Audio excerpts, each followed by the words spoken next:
For years, Christopher Walken has played some of Hollywood's most intimidating roles. But Offset, a very different side of him takes over. These are his greatest moments. It doesn't work for me. I gotta have more cowbell. Don't blow this for us, Gene! Can I just say one thing? Say it, baby, just say it. I'm standing here staring at rock legend Bruce Dickinson. The cock and the walk, baby. And if Bruce Dickinson wants more cowbell, we should probably give him more cowbell. Say it, baby. And Bobby, you are right, I am being selfish. But the last time I checked, we don't have a whole lot of songs that feature the cowbell. I gotta have more cowbell, baby. And I'd be doing myself a disservice and every member of this band if I didn't perform the hell out of this. Guess what? I got a fever. And the only prescription is more cowbell. Why don't you lay down that cowbell right now? With us. Do you mean that, Eric? Speaks for all of us. Before we're done here, y'all be wearing gold-plated diapers. What does that mean? Never question Bruce Dickinson. Go to see Christopher Walken years later. I say hello to him backstage, and he's like, "You know, you've ruined my life. People during the curtain call bring cowbells and ring them. The other day I went for an Italian food lunch, and the waiter asked if I wanted more cowbell with my pasta bolognese." And I think he was really mad at me. Wow, Yeah. no way. And he had a little smile, but... Well, because he had such a great career. Is that you? Stanley, how's by you? Long time no see, big hug. Big hug. Big hug. Wow! When's the last time I saw you, Stanley? It's my brother John's wedding 15 years ago. That wedding was so nuts. I recall we stole the ice sculpture. I wonder what happened to it. I don't know, it probably melted. Makes sense. Are those hard moves to learn? I would love to learn some of those moves. Can you show me anything from that? Can you just, show me a little something. I'd love to know that.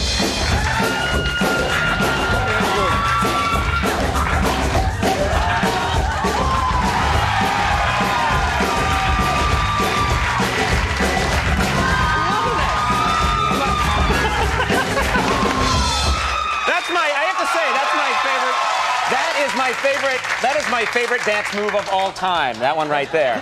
I live in the country, and that's what the raccoons do at night. You find that when your hair gets really big, the rest, you know, that you gain weight? No, I do not find that to be true. I've been gaining weight, and I have to lose it, so when I get a haircut, you shrink.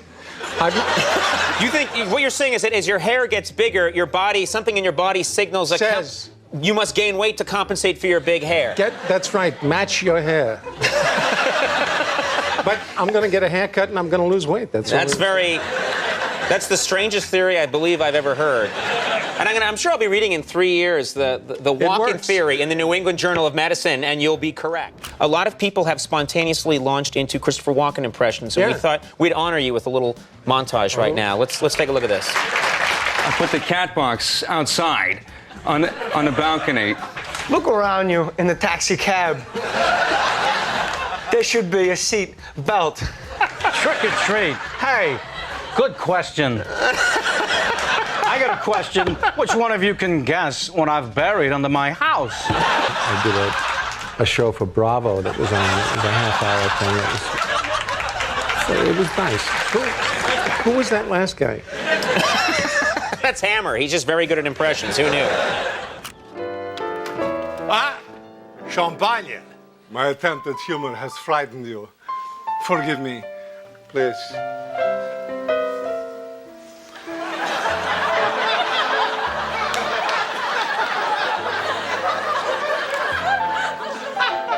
Do you see a change in my appearance? I dyed my mustache. Do I seem young to you? Yes? I see by your lust-filled eyes that I have succeeded beyond expectations. Oh, you are one skittish pixie.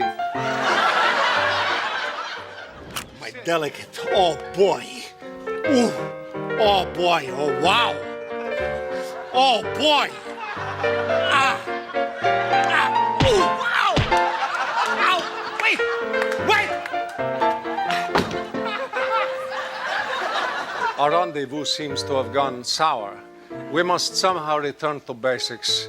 Polite discourse, imported caviar, fine champagne.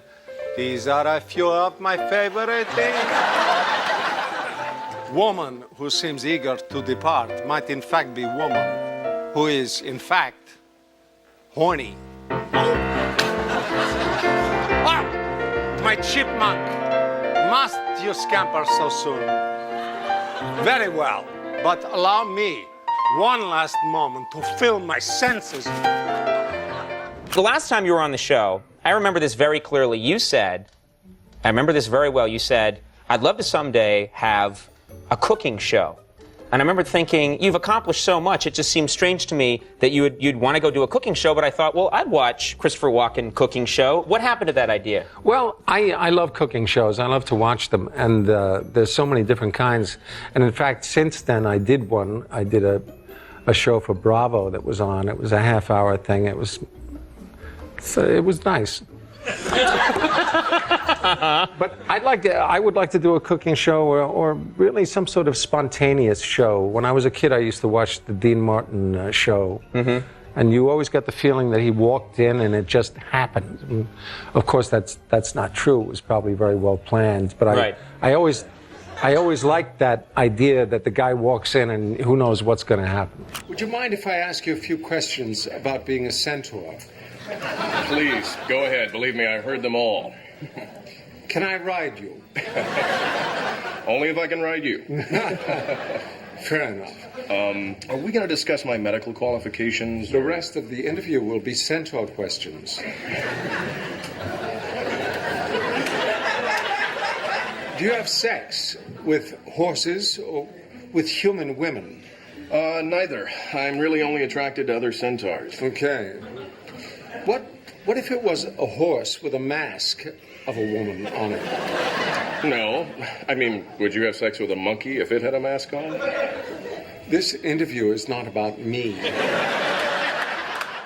Everyone starts somewhere. In Christopher Walken's case, that somewhere involved filling jelly donuts. I had to fill the jelly donuts. I used to fill the jelly donuts. I'm sure they have high-tech ways of doing it now, but in those days it was very basic. Uh-huh. You had a huge can of jelly. Right. And it had like a hypodermic on top of it with 2 needles. Right. And you'd take a donut in each hand, you'd stick it on there, and then you'd push it down like a dynamite thing. Right. And the jelly would go into the donut, and it was very exciting. Yeah, you make it sound almost, like sensual. Hair loss doesn't care how famous you are. And while most people turn to expensive products and treatments, Christopher Walken swears by a method he got from Anthony Perkins, one that he claims JFK himself used to follow. Anthony Perkins, the actor, once told me that if you grab your hair and you pull it forward for 5 minutes every day, just yank it. They say that JFK used to do that. He had good hair. We're talking about hair? Hair. But, yes. It keeps the scalp loose, and you're probably going to... So every morning you grab your hair... Just grab it and tug on it. Yeah. Really? Certainly. I mean, if that's true, it certainly has worked for you. I think it is true. Yeah. I don't know if you've seen it in a while, but we have a clip of you as a 10-year-old acting with Jerry Lewis. And it's so good. Here's the very young Christopher Walken in an amusement park bit with Dean Martin and Jerry Lewis. Kid, come here. Come on, I'll give you a free ride. You do it again. Show this boy. Go ahead. No, That's terrific, kid. That's terrific. Oh, you got it now. Come on. Full strength. You like your pop. Come on. You like your pop. Come on. Fight on it. His face already is in the movie. That's fun, man. That's great. And now here you are. This is probably 6 decades later. You're doing another live thing. And I haven't changed one bit. No, you really haven't. Whom do you remember most vividly? I won't ask you to make a judgment of Paris on them, but which of them do you remember most vividly? Oh, I remember Noel Coward very clearly. I was in the chorus of a musical that he was directing, and there was no reason why he should have paid any attention to any of us, but he did. And he greeted each member of the chorus on the first day of rehearsal. And I was in my dancing clothes, and I had on a pair of jeans and a red T-shirt, and he came up to me and he said, "That's an interesting shirt." And I said, I was very nervous. I said, "Well, yes, it's red." And he said, "Well, it's been an exciting day for us all."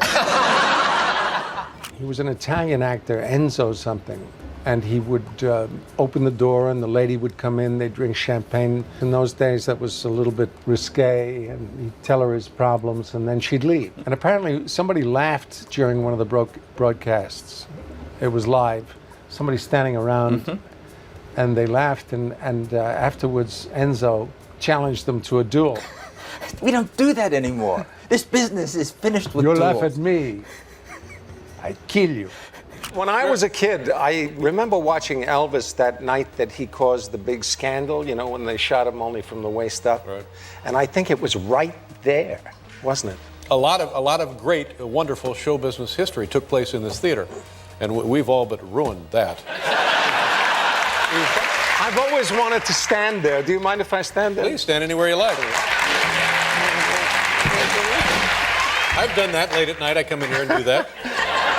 When it was over, people were kind of standing around, and he said to me, "Do you box?" And I said, "No, not at all." And he said, "Pretty boy." That's a long time ago, you know. Now, he accused you of being a pretty boy? Yeah, he said I was a pretty boy. Well, I thought one of his great claims was that I'm so pretty. Yeah, he was, but maybe it was a compliment. I don't know. Maybe. I'll take it as such. Take it as such. You play the mobster that kind of looks out for them. The mentor. The mentor. Yeah. But you understand what it's like. These are kids, they're like song and dance kids from a very tough neighborhood. You grew up in Queens. You were a theater kid. Did people hassle you too? Is it like, you know, for being involved in theater and that kind of thing? No.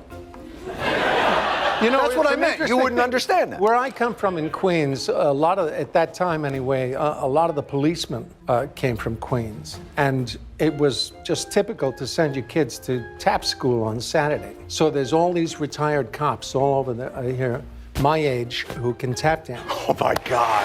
I think this is a perfect thing. 200 retired cops, tap line, right in front of that, skunk wrestling an otter. Boom. We sell out Radio City Music Hall. Any last words, Hoyle? You know what I'm going to say, Warden? You can kill me, but you'll be killing an innocent man. That's something you're going to have to take with you to your... Ow! What the heck was that? It's working.